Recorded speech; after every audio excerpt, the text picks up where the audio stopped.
नमस्कार, श्रीमद् भागवत महापुराण में आपका स्वागत है। आज के इस वीडियो में हम जानेंगे कि भगवान शिव को भस्म क्यों प्रिय है। बहुत समय पहले की बात है, त्रिलोक में जब जब अधर्म बढ़ता तब तब कोई ना कोई देवता किसी रूप में प्रकट होकर संतुलन स्थापित करते, परंतु शिव वो अलग थे। वो संहारक भी थे और करुणामयी भी। उनके गले में विष, जटाओं में गंगा और शरीर पर भस्म, ये सब कोई साधारण वस्तु नहीं थी। आज हम उस रहस्य को जानने जा रहे हैं कि शिव को भस्म क्यों प्रिय है।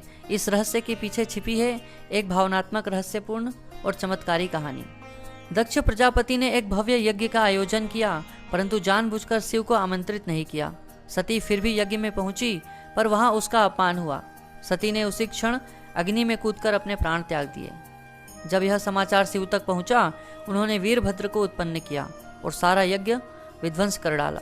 लेकिन उनका क्रोध थमता ही नहीं था।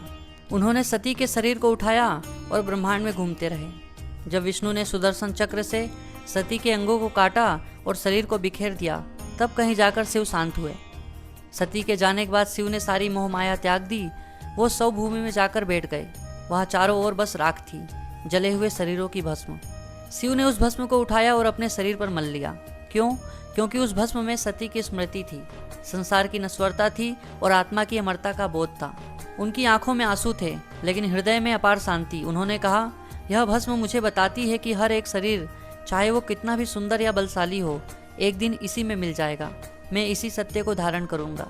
एक दिन ऋषि भृगु शिव के पास पहुंचे और पूछा, हे देवों के देव, आप सौ की राख क्यों लगाते हैं? यह तो अपवित्र माना जाता है। शिव मुस्कुराए और बोले, भृगु, यही राख है जो अहंकार को जलाकर नष्ट करती है।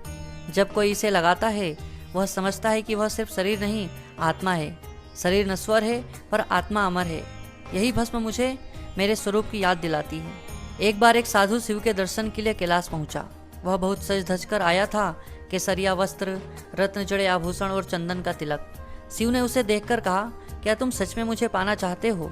साधु ने कहा, हाँ प्रभु, मैं सब कुछ त्याग कर चुका हूँ। शिव ने मुस्कुराते हुए पूछा, तुमने वस्त्र, आभूषण और मोह छोड़ दिए, पर अहंकार छोड़ा क्या?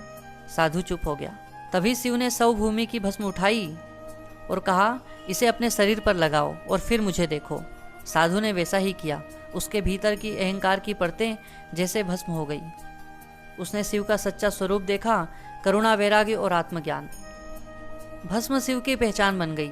जब वो तांडव करते हैं, तब उनके शरीर से भस्म उड़ती है, जैसे वो जगत को याद दिला रहे हों कि जन्म मरण के इस चक्र में सब कुछ भस्म हो जाएगा।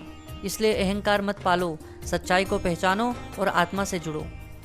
आज भी हर शिव भक्त रुद्राभिषेक से पहले भस्म लगाता है, क्योंकि वो जानता है यह कोई साधारण राख नहीं, बल्कि आत्मज्ञान का प्रतीक है। शिव को भस्म इसलिए भी प्रिय है क्योंकि यह जीवन की सच्चाई का प्रतीक है। यह अहंकार को खत्म करती है, मोह को जलाती है और आत्मा की अमरता का बोध कराती है। जो इसे समझ गया वो शिव को पा गया। अगर आपको ये कथा अच्छी लगी हो तो वीडियो को लाइक करें और चैनल को सब्सक्राइब करें। धन्यवाद।